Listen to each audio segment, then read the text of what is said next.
आज अमे गया निधियानी मानता चढ़ावવાની मानता હતી આ સોટા આલબાઈ માતાજીની। તો સવારે રેડી થઈને નીકળી ગયા હતા। અંબાડિયા પૂગી અને માનતા માટે ફ્રૂટ અને પેંડા લીધા અને પછી મારા જેઠાણીને સાસુ આવવાના હતા તો પણ એ પણ આવી ગયા અને અમે નીકળી ગયા આલબાઈ માતાજીને મંદિરે દર્શન કરી અને પછી નિધિયાની માનતા પૂરી કરી, માનતા ચડાવીને પછી નિવેદ કર્યું। તો નિવેદ અમે ત્યાં જ બનાવ્યું। નિવેદ બનાવીને જમવાનું ભેગું લઈ ગયા હતા। તો જમી અને એમના માસીના ઘરે ગયા અર્જુનની અને પછી વાસરા દાદા ગયા જુંગીવારે મારા ભાઈને મળવા।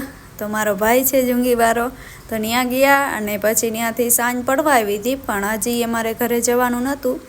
અને જ્યારે અમે ઘરે જઈએ તો આવડ માતાજીને મંદિરે જઈએ તો ત્યાં દર્શન કરવા ગયા, કેમ કે ત્યાં મારી સાસુને મૂકવા ગયા હતા। ત્યાં ચા પી ઘરે બધાને મળી, નિધિયા દાદાજીને મળી અને પછી ત્યાંથી અમે આવડ માતાજીએ ગયા, પગે લાગી અને સીધું પછી ઘર તરફ અને વચ્ચે પાણીપુરી આવી તો જરાક ખાઈ અને પછી અમે નીકળી ગયા ઘરે અને ઘરે પડતા સાંજ પડી।